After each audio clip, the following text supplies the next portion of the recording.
ஓம் ஸ்ரீ குருப்யோ நமஹ. ஓம் ஸ்ரீ கிருஷ்ணாய பரமாத்மனே நமஹ. திருவள்ளுவர் திருமலரடிகள் போற்றி போற்றி. குறளும் கீதையும் என்ற தலைப்பில் சில கருத்துக்களை பார்த்து வருகிறோம். பொதுவா ஆன்மீக வாழ்க்கையிலன்னு இல்லை, எல்லோருக்குமே அடிப்படையாக ஒரு கேள்வி இருக்கும். இப்போ நம்ம ரோட்ல போறவங்க யாரையாவது பேட்டி கண்டோன்னா உடனே என்ன சொல்லுவாங்க அப்படின்னா, இந்த உலகத்துல எப்பொழுதுமே ஒரு தீர்க்கப்படாத ஒரு விஷயம் என்ன, கேள்வி என்ன அப்படின்னா, நல்லவங்கெல்லாம் கஷ்டப்படுறாங்க, கெட்டவங்கெல்லாம் சுகமா இருக்காங்க. நிறைய தப்பு தண்டா பண்றாங்க, ஆனா அவங்கெல்லாம் நல்லா தானே இருக்காங்க. ஆனா ஒருத்தர் ரொம்ப நல்லவரா இருக்காரு, ஆனா கஷ்டப்படுறாரு. இப்ப கடவுளுக்கு கொஞ்சம் ப்ரிஜுடிஸ் இருக்குமோ, கொஞ்சம் பாரபட்சம் உடையவரா இருப்பாரோ? ஏன்னா விஐபி தர்ஷன் இருக்கு கோவில்ல. இப்ப பணக்காரங்களுக்கு ஒரு மாதிரி மரியாதை கிடைக்குது, ஏழைங்க போனா ரொம்ப நேரம் கூட்டத்துல நிக்க வேண்டியிருக்கு. இப்படிலாம் பல கேள்விகள் இருக்கு. இறைவனுக்கு பாரபட்சம் உண்டா? பிடிச்சவங்க பிடிக்காதவங்கன்னு உண்டா? அவரும் நம்மள மாதிரி தானா? ஏன்னா நமக்கு வேண்டப்பட்டவங்க வேண்டப்படாதவங்க நிறைய பேர் இருக்காங்களே, அட்லீஸ்ட் சில பேராவது இருக்காங்களே. அப்படி இறைவனுக்கும் உண்டா? ஏன்னா நம்மள மாதிரி தானே நம்ம கடவுளையும் நினைப்போம். இது போன்ற கேள்விகள் எழும். இதனால நம்முடைய மனசுல என்ன ஆகும்னா, அப்பப்போ நம்முடைய ஸ்ரத்தை ஆட்டம் காண்டு போகும். என்னடா அது அப்படின்னு தோணும். இது போன்ற கலக்கங்கள்லாம் நம்ம மனசுல வரக்கூடாதுங்கிறதுக்காகவே திருவள்ளுவர் 4வது குறட்பாலே என்ன எழுதி வச்சிருக்காருன்னா, வேண்டுதல் வேண்டாமை இலானடி சேர்ந்தார்க்கு யாண்டும் இடும்பை இல. இறைவனுக்கு ஒரு இலக்கணம் சொல்கிறார். இறைவன் எப்படிப்பட்டவர்? வேண்டுதல் வேண்டாமை இலான். இது நம்ம தியானம் செய்ய வேண்டிய ஒரு இலக்கணம். சுவாமிஜி சொல்லுவாங்க, திருக்குறள்ல இருக்கக்கூடிய இந்த கடவுள் வாழ்த்து குறட்பாக்களை மாத்திரம் நம்ம நன்றாக தியானம் செய்தால் அது ஒரு சிறந்த ஆன்மீக பயிற்சின்னு சொல்லுவாங்க. ஆக வேண்டுதல் வேண்டாமை இலான்னா என்ன? அவருக்கு பிடிச்சவன் பிடிக்காதவன், வேணுங்கிறவன் வேண்டாதவன் அப்படிலாம் ஒன்றும் கிடையாது. பக்தன் இருக்கிறான், பக்தன் மீது அவருக்கு பிரியம் உண்டு. தன்னை வழிபடாதவர்களுடைய உள்ளத்திலும் அவர் ஒளிர்ந்து கொண்டிருக்கிறார். ஓராதார் உள்ளத்துள் ஒளிக்கும் ஒளியானே. இப்பதானே பார்த்தோம், மலர்மிசை ஏகினான் சென்ற குறள்ல. ஆனா இறைவன் தானே கர்ம பலன்களுக்கெல்லாம் கொடுக்கிறார் நமக்கு. கர்ம பல தாத்தா அவர் தான் சொல்றோம். ஆமா, நம்ம செஞ்ச செயல்களுடைய பலனை தான் அவர் கொடுக்கிறாரே தவிர அவருக்கு சாய்ஸ் கிடையாது. யதா கர்ம ததா பலம். தயானந்த் சுவாமிஜி ரொம்ப அழகா சொல்லுவாங்க, கடவுள் ஒன்றும் தாயக்கட்டை விளையாடிட்டு இருக்குல்ல, டைஸ்லாம் போட்டு இந்த 2 கார் ஆக்சிடென்ட் பண்ணி விடலாம், இங்க ஒரு எரிமலையை வெடிக்க வைக்கலாம், இங்க ஒரு சுனாமியை கிளப்பி விடலாம் அப்படின்னு பொழுது போகாம பண்ணிட்டு இருக்காரா? அவருக்கு லீலை அப்படின்னு சொன்னா என்ன கஷ்டப்படுத்துறது அந்த கடவுளுக்கு லீலையா? அவ்வளவு சாடிஸ்டா அவருன்னு தோணும். அப்படி இல்லை. உயிர்களுக்கு அவர்களுடைய கர்ம வினைகளுக்கு தகுந்தாற் போன்ற விஷயங்களை அவர் கொடுத்து கொண்டே இருக்கிறார். நல்லது செய்தால் நிச்சயமாக அதற்குரிய புண்ணிய பலன்களை கொடுக்கிறார். எப்ப கொடுப்பாருன்னு தெரியாது, அது அவர் கையில இருக்கு. அதே மாதிரி தவறு செய்தால் நிச்சயமாக அதற்குரிய பாபத்தை தந்தே தீருவார். இந்த உலகத்துல நம்ம சட்டத்தின் பார்வையில இருந்து தப்பிச்சிடலாம், கேமரால இருந்து தப்பிச்சிடலாம், எதுல இருந்து வேணாலும் தப்பிச்சிடலாம். ஆனா இறைவனுடைய திட்டத்திலிருந்து யாரும் தப்பிக்க முடியாது. இந்த உண்மை நம்ம மனசுல ஆழமா இருக்கணும். இது தனி ஸ்ரத்தையை கொடுக்கும். இது வேண்டுதல் வேண்டாமை இலான். சுவாமிஜி சொல்லுவாங்க, இறைவன் வேண்டுதல் வேண்டாமை இலான்னா நான் அவரை எப்படி வழிபடுறதுன்னா, என்னுடைய விருப்பு வெறுப்புகளை குறைத்துக் கொள்வதன் மூலம் நான் வழிபட வேண்டும். அப்பொழுதுதான் யாண்டும் இடும்பை இல. என் வாழ்க்கையில துன்பமே வராது, கான்ஃபிளிக்டே இருக்காது, குழப்பமே இருக்காது. எப்போனா எனக்கு பிடிச்ச காரியத்தை பண்றேன், பிடிக்காத காரியத்தை பண்றேன். இதுல தானே நம்ம நிறைய மாட்டிக்கிறோம். பிடிச்ச விஷயத்தை நோக்கி ஓடுறோம், பிடிக்காத விஷயத்தை விட்டு விலகி ஓடுறோம். எப்படியோ ஓட்டம்தான். இந்த விருப்பு வெறுப்பு ரெண்டும் நம்முடைய வாழ்க்கையை எப்படி ஆட்டி படைக்கிறது. கிருஷ்ணர் சொல்கிறார், இதுதான்ப்பா வழிப்பறி திருடன் உன்னோட வாழ்க்கையிலன்றார். இந்த விருப்பும் வெறுப்பும். ஆக நம்முடைய விருப்பு வெறுப்புகளை நாம் குறைத்து கொள்ள முடியும். கம்ப்ளீட்டா ஜீரோ ஆக்கிறதுக்கு முடியாது, குறைத்து கொள்ள முடியும். அப்ப என்ன பண்றது? நான் என்னோட விருப்பு வெறுப்புகளை இப்ப பாரு தலை தூக்கிட்டே இருக்கேன். எதுல கேட்டாலும் எனக்கு பிடிச்சது பிடிக்காததுங்கிறேன். மனிதர்கள்ல, பொருட்கள்ல, சூழ்நிலைகள்ல எனக்கு பிடிச்சதை தான் செய்வேன், பிடிக்காத செய்ய மாட்டேன். இன்னைக்கு சினிமாலாம் கூட உன் மனசு என்ன தோணுதோ அதை சொல்லு. அதாவது பேஷன் இன்ஸ்பிரேஷன்லாம் வேற, ஆனா அது தர்மமாக இருக்கணுங்கிறதுக்கு ரொம்ப முக்கியம் இல்லையா? ஆக கிருஷ்ணர் என்ன சொல்கிறார் அப்படின்னா, நம்ம தர்மத்தை கடைபிடிக்கிறதன் மூலம்தான் விருப்பு வெறுப்புகளை வெற்றி கொள்ள முடியும். இந்த குறள்ல அந்த அர்த்தமும் பொதிந்திருக்கிறது. இறைவன் வேண்டுதல் வேண்டாமை இலான்னா அவரை நான் எப்படி வழிபடணும்? என்னுடைய விருப்பு வெறுப்புகளை குறைத்து கொள்வதன் மூலம் நான் வழிபட வேண்டும். இந்த கருத்து இதற்குள் புதைந்திருக்கிறது. எப்படி நான் என்னுடைய விருப்பு வெறுப்புகளை குறைத்துக் கொள்ள? ரொம்ப சிம்பிள். நான் என்னுடைய விருப்பு வெறுப்புப்படி, என் மனம் போனபடி வாழ மாட்டேன். நான் வந்து சாஸ்திரத்துல என்ன சொல்லியிருக்கோ அததான் செய்வேன். எனக்கென்று விதிக்கப்பட்ட கடமைகளைத்தான் நான் செய்வேன். அதை சந்தோஷமா செய்வேன், உற்சாகமா செய்வேன், இறைவனுக்கு செய்கின்ற வழிபாடாக செய்வேன். அது வேற. ஆனா நான் உன்னை செய்யணும் அப்படிங்கிறது என்னுடைய விருப்பு வெறுப்புப்படி என்னுடைய வாழ்க்கை போகாது. பெரியவர்கள் எனக்கு எப்படி சொல்லியிருக்காங்களோ, சாஸ்திரம் எனக்கு என்ன சொல்கிறதோ, சாஸ்திரம் எனக்கு ஹிதத்தை தான் சொல்லும்.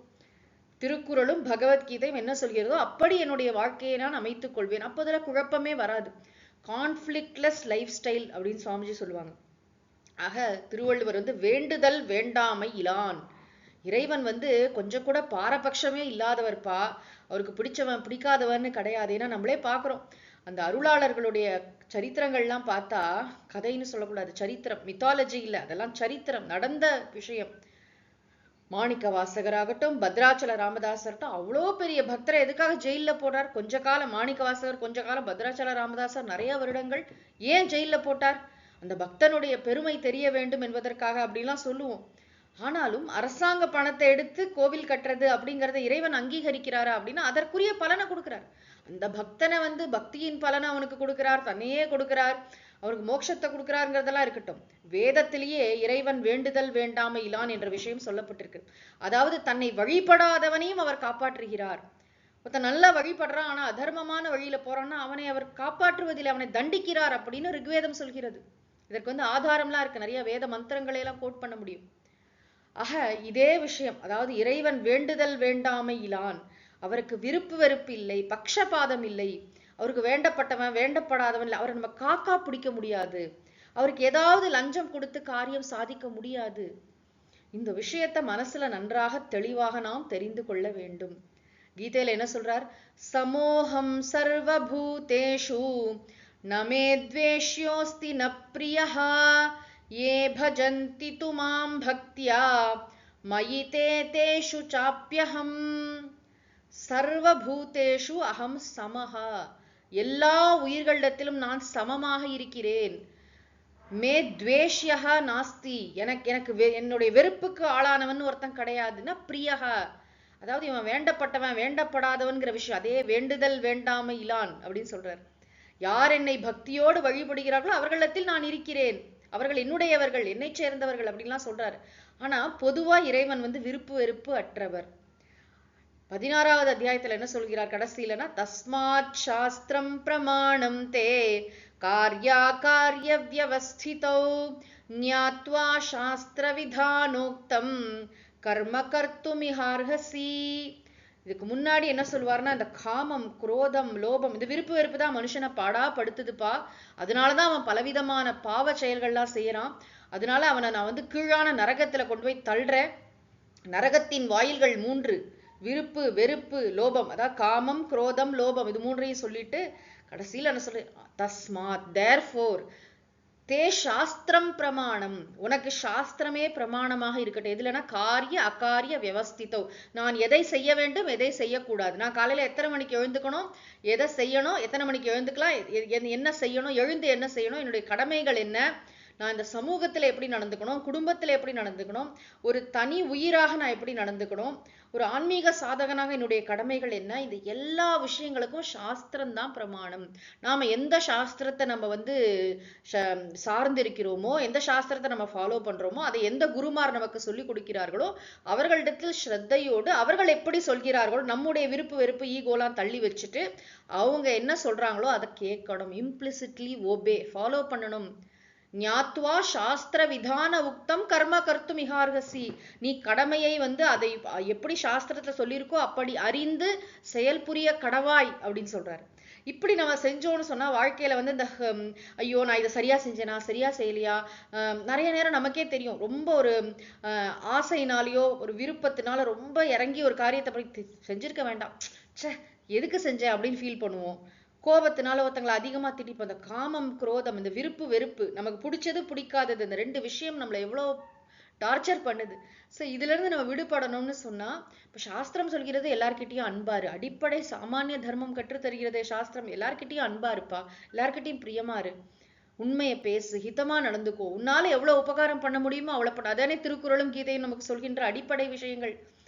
பகவான் சொல்கிறார், ஒரு ஞானி எப்படி இருப்பார்னா சர்வபூத ஹிதேரதாக, எல்லா உயிர்களும் இன்புற்று வாழ்கன்னு சொல்லுவார்.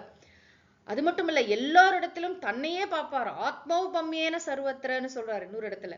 தன்னையே உவமையாக கொண்டு, எப்படி எனக்கு அடிச்சா வலிக்குமோ, எனக்கு பசிச்சா எனக்கு கஷ்டமா இருக்குமோ, அப்படித்தானே அவனுக்கும் இருக்கும். அந்த எம்பத்தி எல்லாம் நிறைய இருக்குமா யாருக்கு? உண்மையான பக்தனுக்கு.